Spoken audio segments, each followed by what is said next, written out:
Next chapter हम पढ़ेंगे प्रतिरक्षा एवं रक्त समूह। तो इसमें पहले पढ़ेंगे प्रतिरक्षा विज्ञान। रोगाणुओं के उन्मूलन हेतु, उन्मूलन का अर्थ होता है जड़ से उखाड़ना।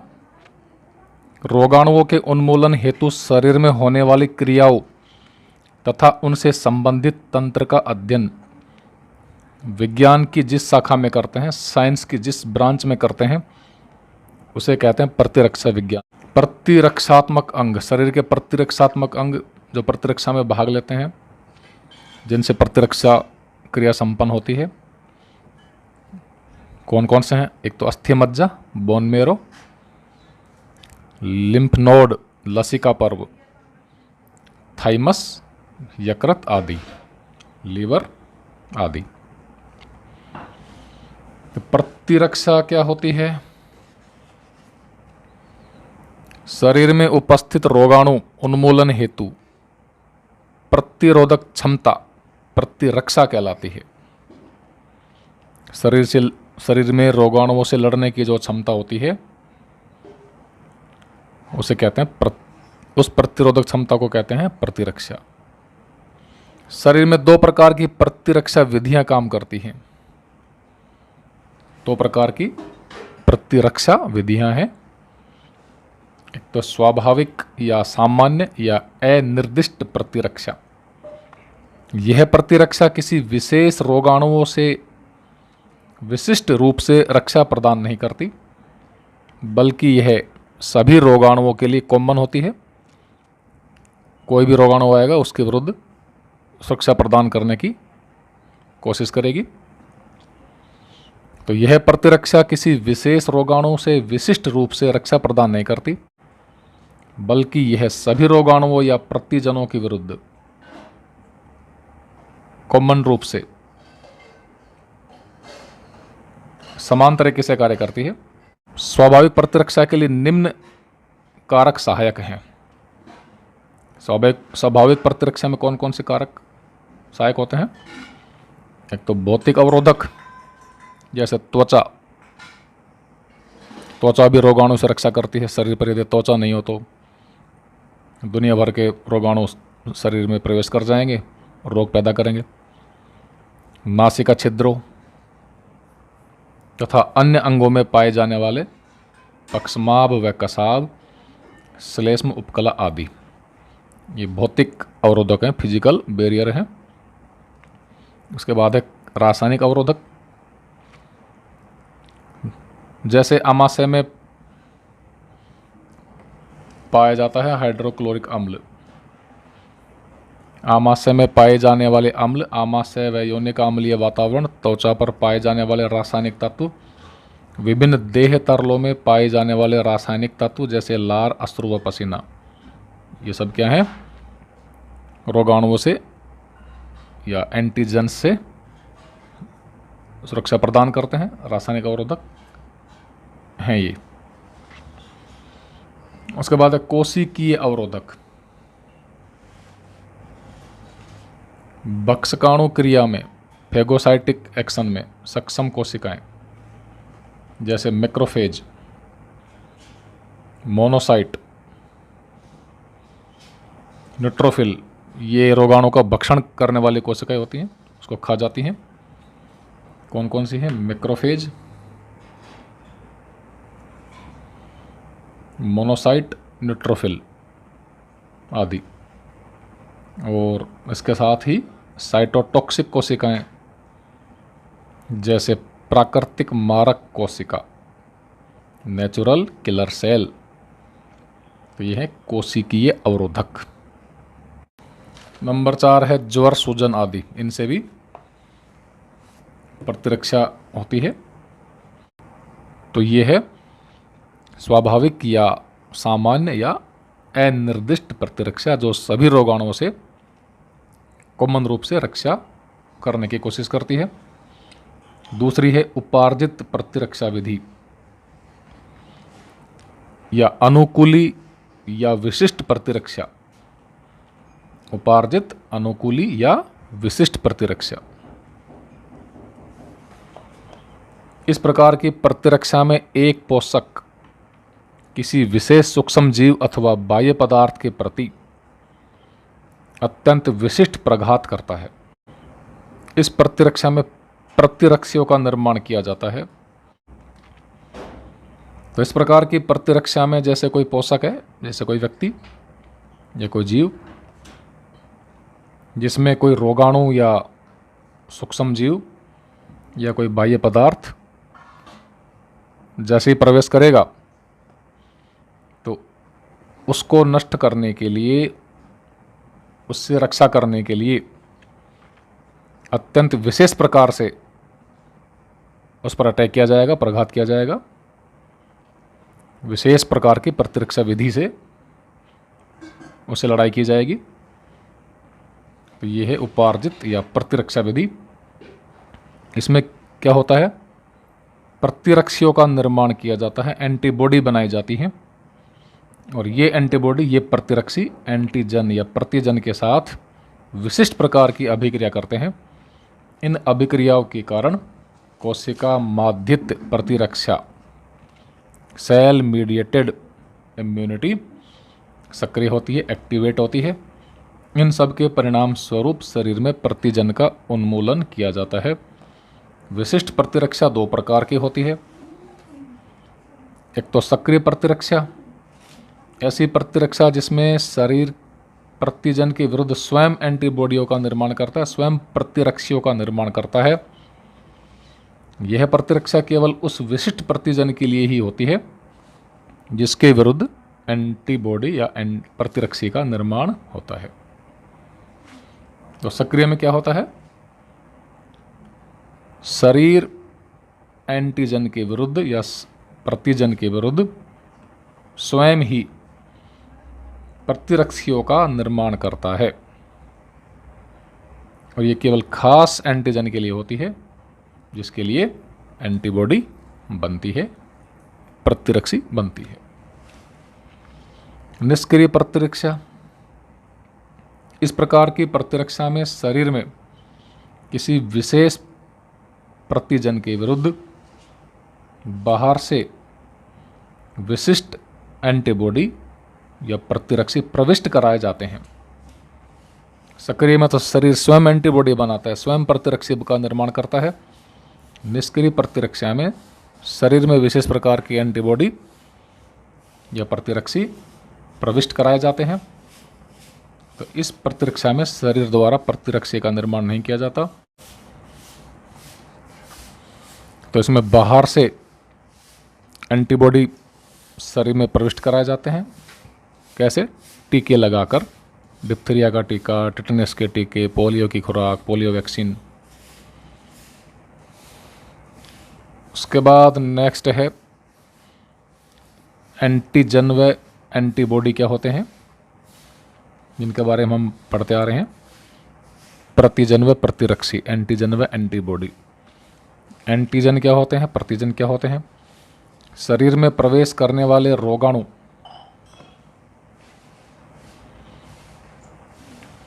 तथा हानिकारक विषैले पदार्थ एंटीजन कहलाते हैं, प्रतिजन कहलाते हैं। जो बी लिम्फोसाइट या बी लसिका कोशिका को प्लाज्मा कोशिका में बदलकर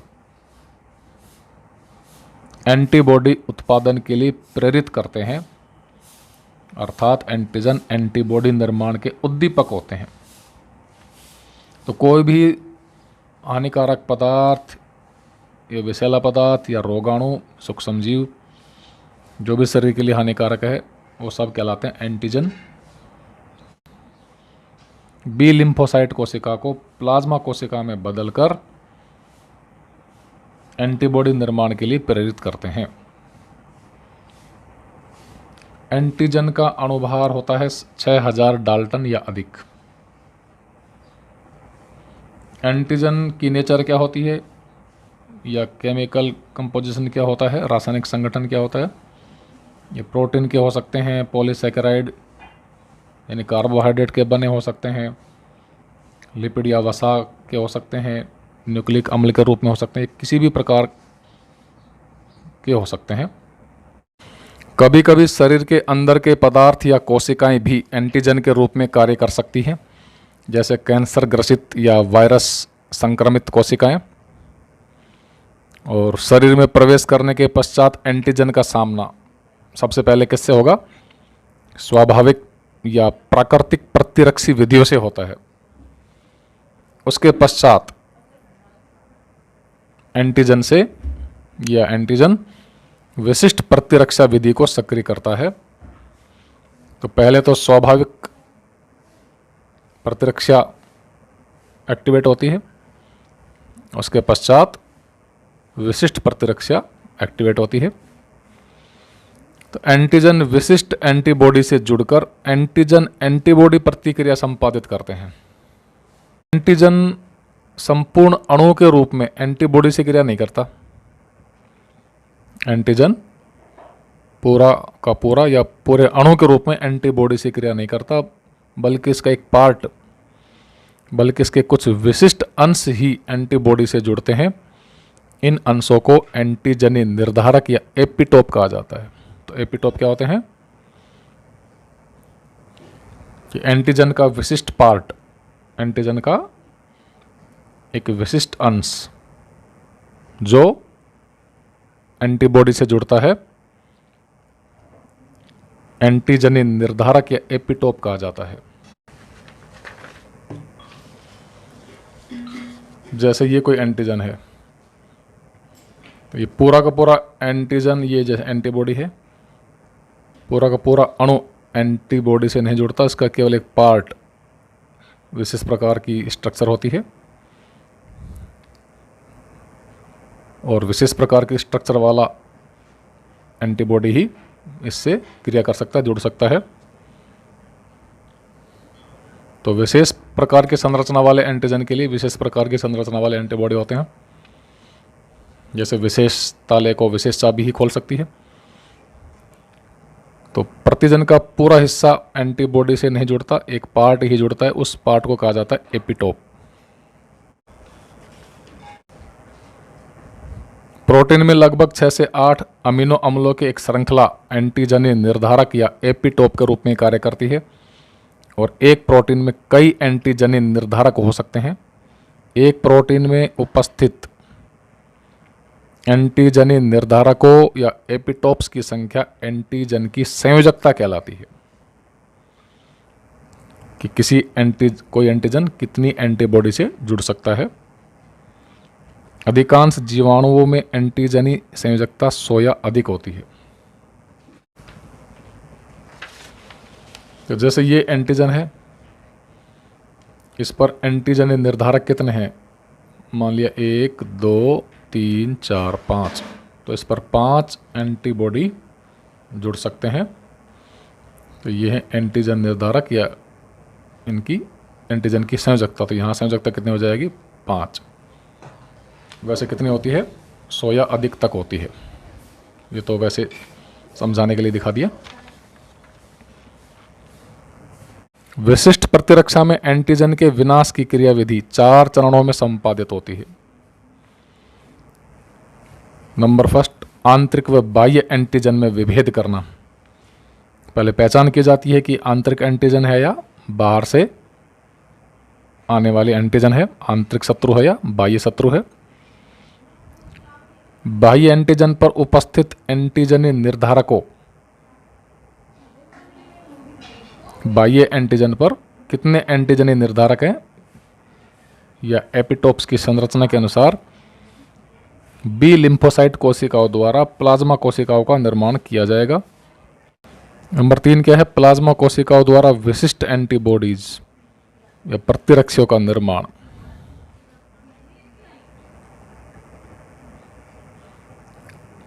और 4 क्या है? एंटीजन एंटीबॉडी क्रिया द्वारा तथा कोशिका माध्यित प्रतिरक्षा सेल मीडिएटेड इम्यूनिटी द्वारा एंटीजन का विनाश। तो ये विशिष्ट प्रतिरक्षा में एंटीजन के विनाश की 4 स्टेप्स हैं। उसके बाद नेक्स्ट है एंटीबॉडी। प्रतिरक्षी शरीर में एंटीजन के प्रवेश करने पर एंटीजन के विरुद्ध शरीर की बी लिम्फोसाइट कोशिकाएं क्या करती हैं? ग्लाइकोप्रोटीन का स्रावण करती है, जिसे एंटीबॉडी कहते हैं। शरीर में एंटीजन के प्रवेश करने पर एंटीजन के विरुद्ध शरीर की बी लिम्फोसाइट कोशिकाओं द्वारा स्रावित ग्लाइकोप्रोटीन पदार्थ कहलाते हैं एंटीबॉडी। तो एंटीबॉडी क्या होते हैं? ग्लाइकोप्रोटीन होते हैं। एंटीबॉडी को इम्यूनोग्लोबिन आईजी भी कहा जाता है। एंटीबॉडी प्लाज्मा कोशिकाओं द्वारा निर्मित गामा ग्लोब्यूलिन प्रोटीन होती हैं। इनको इम्यूनोग्लोबिन भी कहा जाता है। और ये प्लाज्मा कोशिकाओं के द्वारा निर्मित गामा ग्लोब्यूलिन प्रोटीन भी होती हैं, जो प्राणियों के रक्त तथा अन्य तरल पदार्थों में पाई जाती है। एंटीबॉडी का वह भाग जो एंटीजन से क्रिया करता है पैराटोप कहलाता है। एंटीजन का जो पार्ट एंटीबॉडी से जुड़ेगा ये एंटीबॉडी है, वाई के आकार की। एंटीजन का जो पार्ट जुड़ता है वो तक कहलाता है एपिटोप, और एंटीबॉडी का जो पार्ट एंटीजन से जुड़ेगा वो कहलाएगा पैराटोप। नेक्स्ट है एंटीबॉडी प्रतिरक्षी की संरचना। एंटीबॉडी का आकार अंग्रेजी के वाई अक्षर की तरह होता है, जैसे हम पहले भी देख चुके हैं। अंग्रेजी के वाई के आकार की होती है।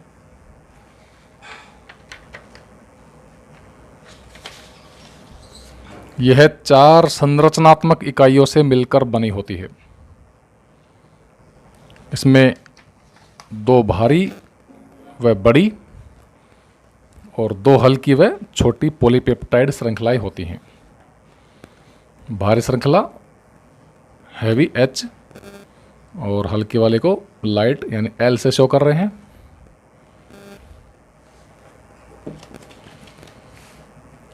तो एंटीबॉडी की संरचना में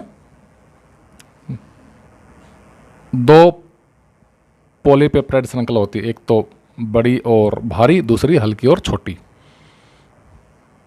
भारी व बड़ी को H से और हल्की व छोटे को L से शो कर रहे हैं। एक भारी व एक हल्की श्रृंखला मिलकर ये भारी और बड़ी श्रृंखला है, ये छोटी और हल्की श्रृंखला है। तो एक भारी व एक हल्की श्रृंखला मिलकर HL द्विलक या HL डाइमर बनाती हैं। तो ये दोनों मिलकर क्या बनाएंगी? एक HL डाइमर बनाएंगी। इस प्रकार इधर भी क्या होता है? एक HL डाइमर होता है, एक भारी और एक हल्की। तो ये कह सकते हैं कि एक एंटीबॉडी अणु में 2 समरूपी अर्धांश पाए जाते हैं। एक अर्धांश इधर है, ऐसा ही एक अर्धांश इस साइड में है। तो एक एंटीबॉडी अणु में 2 समरूपी अर्धांश होते हैं। दोनों अर्धांशों के मध्य डाइसल्फाइड बॉन्ड पाए जाते हैं। दोनों अर्धांशों के बीच में क्या होता है? डाइसल्फाइड के बंध होते हैं। ऐसे ही भारी और हल्की श्रृंखलाओं के बीच भी क्या होते हैं? डाइसल्फाइड बॉन्ड होते हैं। तो भारी श्रृंखलाएं आपस में डाइसल्फाइड बंध से जुड़ी रहती हैं और हल्की और भारी भी आपस में डाइसल्फाइड बॉन्ड से जुड़ी रहती हैं।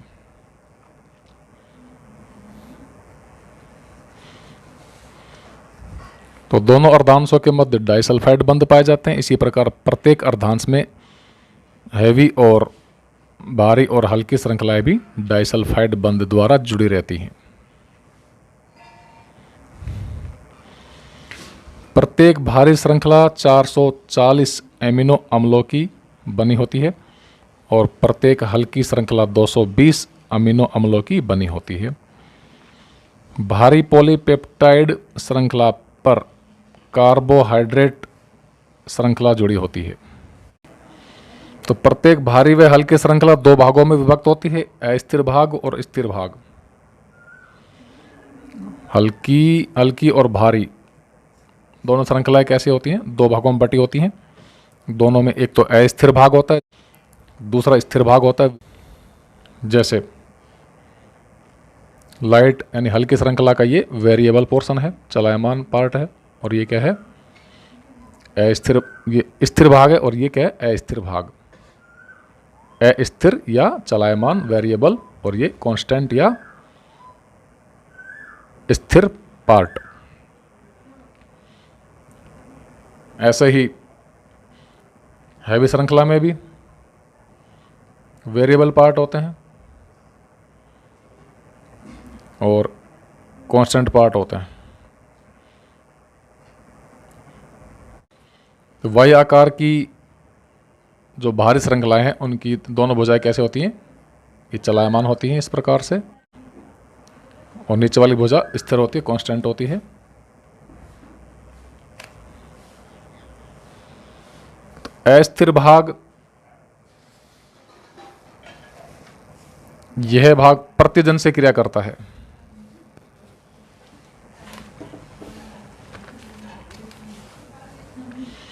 अस्थिर भाग या वेरिएबल पोर्शन क्या करता है, यह भाग प्रतिजन से क्रिया करता है तथा श्रृंखला के NH2 एमीन समूह है, NH2 भाग की तरफ पाया जाता है, इसे FAB भी कहते हैं। तो चलायमान जो पार्ट है वो NH2 समूह की ओर होता है। ऊपर के जो भाग हैं ये क्या है, NH2 समूह की तरफ होते हैं, चलायमान होते हैं, और FAB भाग कहलाते हैं। और दूसरा जो समूह होता है स्थिर भाग या कांस्टेंट, ये COOH समूह की तरफ होता है, अम्ल समूह की तरफ होता है, स्थिर होता है, इसे FC भाग कहते हैं।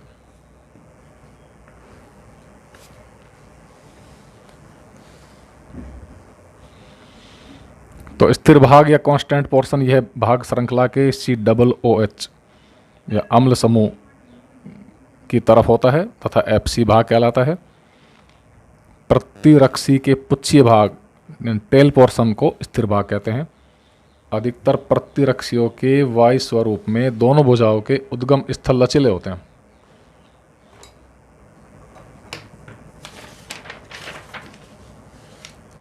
प्रतिरक्षी की डिजाइन वाई के आकार की होती है, तो दोनों भुजाओं के उद्गम स्थल क्या होता है, लचीले होते हैं।